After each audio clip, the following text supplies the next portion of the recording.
this question is for anybody and everybody. What is the meaning of exclusive right to sell listing agreement?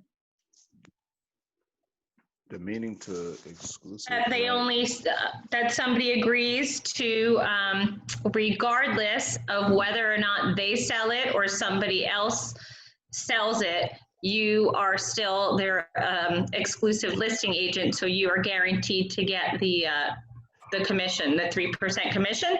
That's correct. Yeah, that we're the only broker that can list the property, and we're guaranteed a commission should it sell. So it's the best listing agreement to have signed up. As far as I'm concerned, it's the only listing agreement. Only listing agreement, correct. As far as I'm concerned. Yep. So, Have you the ever had anyone that wouldn't sign it? Yeah, and I'd fire them right there on the spot. So just to give everyone on the call a little bit of background, I've been in the business since '05. I've sold over 1,000 homes in my career. Built a real estate brand that sells hundreds of homes every single year, and I don't go on appointments anymore. I just help agents build real estate businesses. So with that being said, this is as if we are a virtual listing appointment, and they've agreed to list with me, and I'm now going through the listing paperwork with the seller. And so I'll say, Michelle, this is the exclusive right of sale, exclusive right of listing, and I want you to look at the left-hand side of the listing agreement. Do you see numbers on the left-hand side? Yeah. Yes. Yes, awesome. So I'm going to, as we go through the contract, I'm going to refer to the numbers on the left-hand side. So you can see on line 2, that's going to be your name. That's your name there on line 2, and line 3 is the name of my company, the company that I hang my license with. I'm guessing all the star fields has to be filled in, right, Lee? No. I don't know. I had never really noticed it. Maybe that's where you have an ability to fill in, but I don't know, Eddie.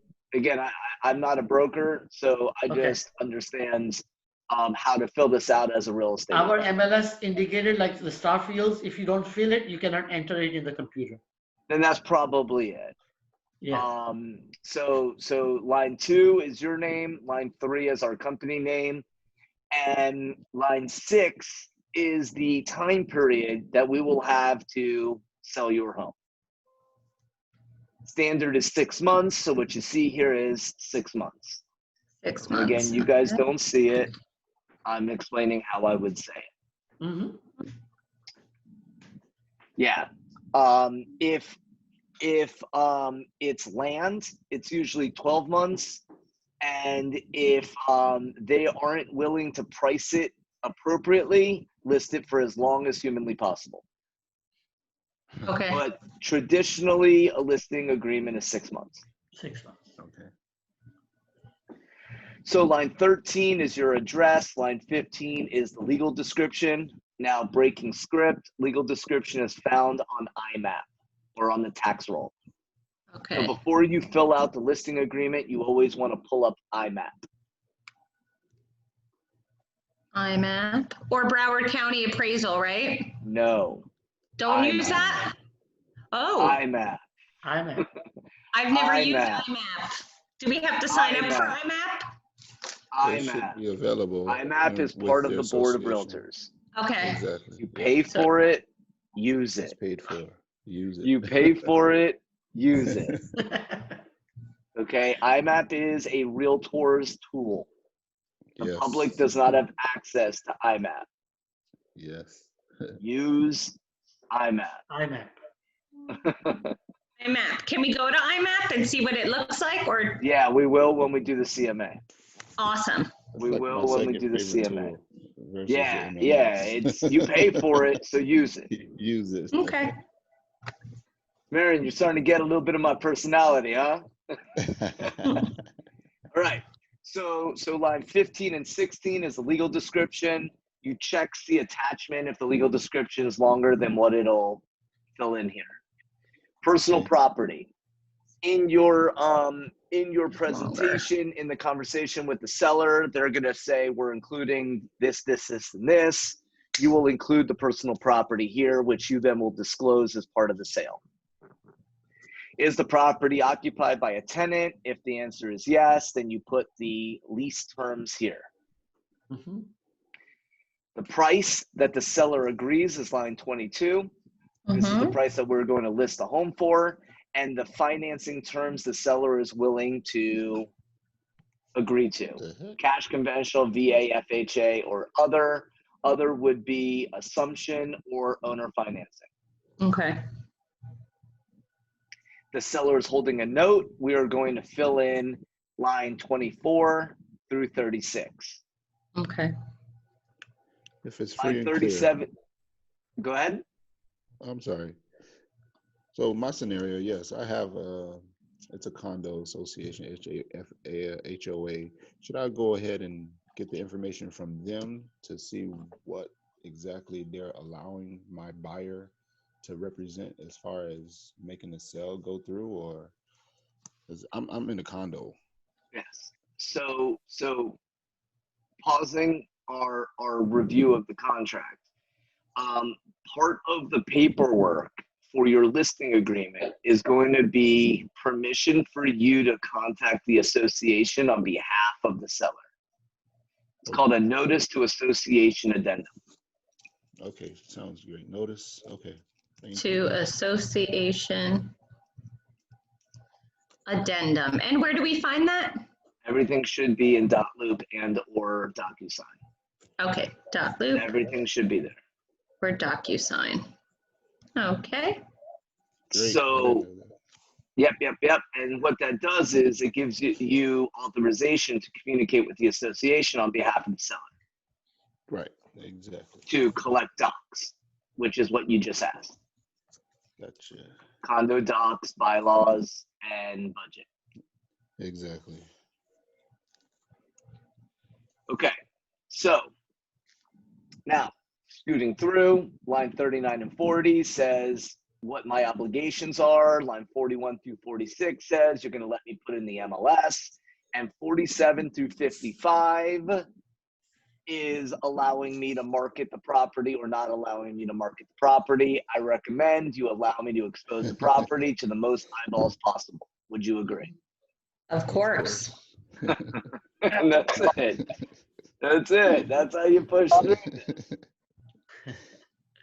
So line 56 says you're going to let me put a sign in the yard because you want me to expose the property to the most eyeballs, right? Yeah, of course.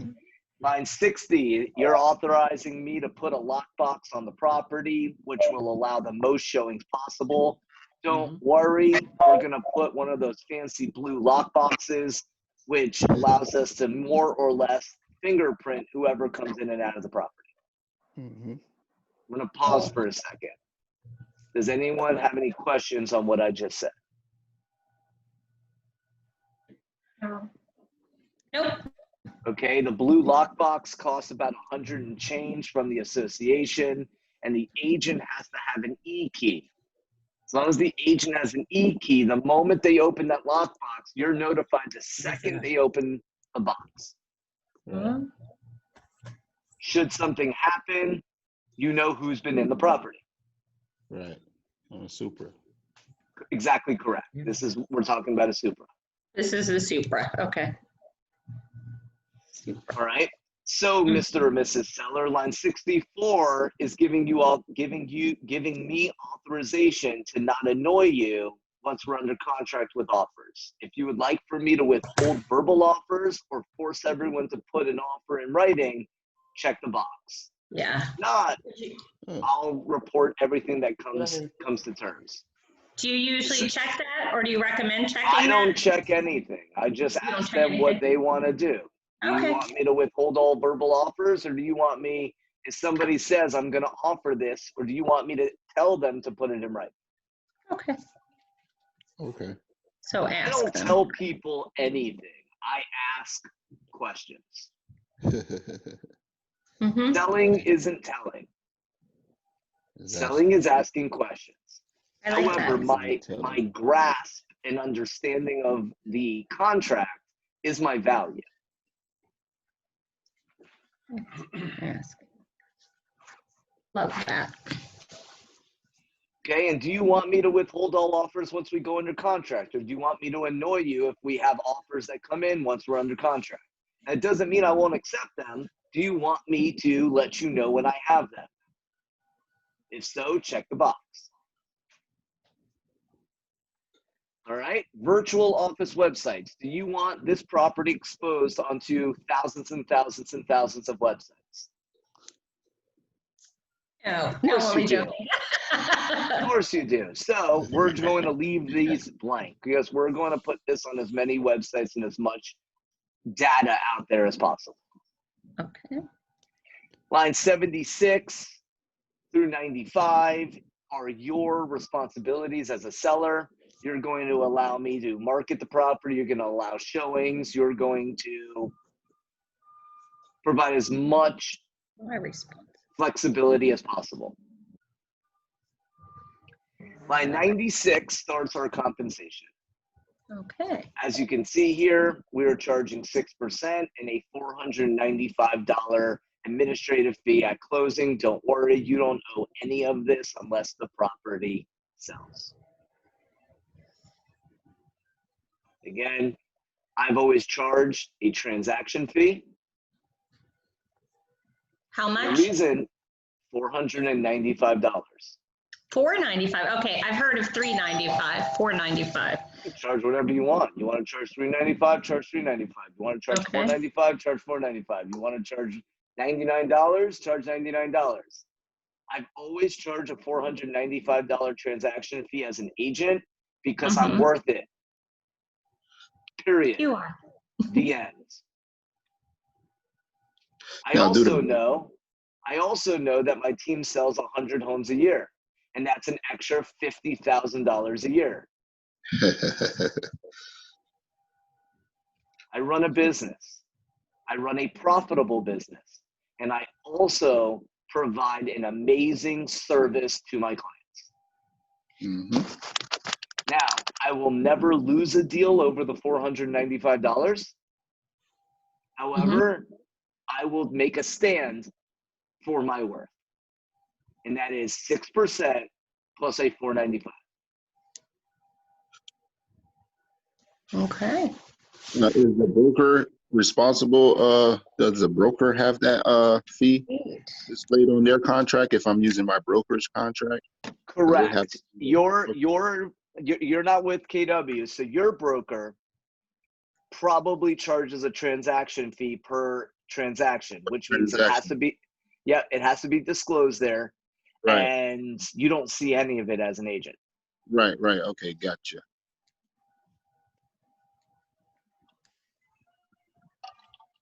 Lee, Yes. sorry to bother you. Line 92, you don't place anything over there? Make all legally required disclosures. All facts materially affect the property value, not written in the buyer. Seller certifies and represents the seller knows of no such material facts, local government code violations other than. So yeah, you can ask the seller, hey, do you know of any code violations or material defects that you absolutely know about the property? Okay. Do you recommend that we go through it, or we leave for one addendum at the end of the listing? Yeah, look, the reality is with our company, we use a seller's disclosure, and that's where the seller can disclose this. Okay. So leave that. That's where I'd recommend that they disclose it, because then that's actually being disclosed to the buyer. Okay. Perfect. All right. Option, which is line 102. This is for if we're working with wholesalers. Since we're not working with wholesalers, we could leave it blank, but customary is 10%. But again, I'm not going to lose the deal over trying to figure out how to explain this to a seller. Gotcha. Line 105 is if we're going to rent the property. Just in the case that you decide to rent, we're going to put here 10% of the gross lease. And line 112 states the termination date. I put 90 to 120 days. What the termination date does is it protects you and the broker if we are near the expiration date of the contract and the seller whispers in the buyer's ear, hey, if you wait 45 days till after this contract expires, we could save the commission. I'll get you a better deal. Right. So this then extends the contract for whatever the period is. So if you say 90 days, 90 days. However, it is void if the seller lists with another broker. Okay. Okay. Void if listed. Broker. Okay. Line 117, I always put 50%, and I say we're in this together. If for whatever reason the buyer backs out and loses their escrow, we're going to split it 50-50 because I'm going to fight, scratch, and claw to make sure that you get compensated should the buyer back out. Right. So broker is entitled. Okay.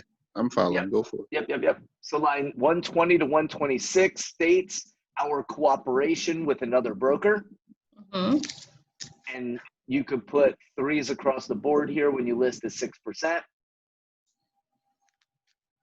In a hot seller's market,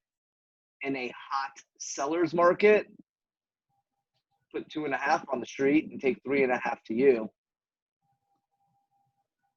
Because in a hot seller's market, he who lists is in control. And when I say he, I mean he and she. Now, what about the percentage towards the broker? Do you leave that part blank? The third checkbox? Yeah, all 3 are checked. So, All 3 are checked? there's 3 types of representation. Okay. You have single agent, Mm-hmm. transaction broker, and no brokerage relationship.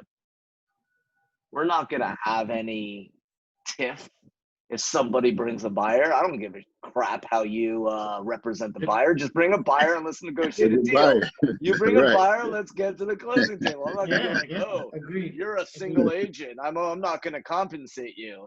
No, bring a buyer and let's go. All right. So termination fee, I always put 0. You can put whatever you want. I always have an easy exit listing agreement. Look, if I suck, fire me. That's simple. Some agents put 500, some agents put percents there. At the end of the day, I'm in this for the long haul. I've been selling real estate since 2005. I'm not going to hurt somebody. If I screw up, I'll own it. If someone's a jerk, there's got to be reasons why they want to back out of the deal. When I first started, I always had a 495 there, just so that if seller wanted to sell, at least I was covered. But at the end of the day, when you start working FSBOs and expireds and really getting out there and working to grow your business, be in the long game. Be in this to list property. If somebody wants to back out, let them back out. I mean, if you list a lot of property and someone wants to back out, you're like, bye. But if you have 2 listings in your life and somebody wants to back out, that's there. Now, another angle to this, another angle is if you're spending a significant amount of money marketing the property, you're going to want to have some sort of protection there. So there's 2 schools of thought. I'm not going to tell you which one to have, but that's that. Lee, Okay. with you being a great, exceptional agent, how many times did you get fired? How many times? Oh, right. Look, a handful. I've had crazy gut punches where someone really screwed me, and they said, "Hey, we want to, look, we changed our mind." And I said, "All right, cool. You changed your mind. We'll get out of the contract." And So I then got fired in the last 3 years one time. yeah, look. At the And end I was of the day, still not wrong, but I got fired. So you cannot yeah, please 100%, but likely, very likely, you're gonna get fired. it's all good. As long as you fly straight, you follow a model, follow systems, you'll be okay. Yep, As long as you yep. communicate and put the client first, you'll be Yep. okay. Mm-hmm. Lee, Yes. can you come back a little bit to the point number 9? Or 9. Yes, here. You choose one of the 3, right? All 3. All You 3. do the all 3? All 3. Mhm. You're gonna cooperate with every broker out there. Yeah, you're going to cooperate with all brokers and you're going to split the commission in half. Okay, I got it. Okay. Because you want to sell your property, right? So Yeah. it doesn't matter where the buyer comes from. Okay, perfect. Thank you. And you put a 3 next to all of those. If you list it 3%. at 6%. Yeah. Okay. Today You you put listed 3, it- but if it's a seller's market tomorrow, you could put 2.5, 2.5, Okay. 2.5, For and keep more 3.5. incentive. And Okay. take 3.5 to you. If you take a 7% listing, you could put 3 here and you take 4, or you could put 3.5 here. 3.5, 3.5. At the end of the day, you're disclosing how you're going to compensate the co-broker. Mm-hmm.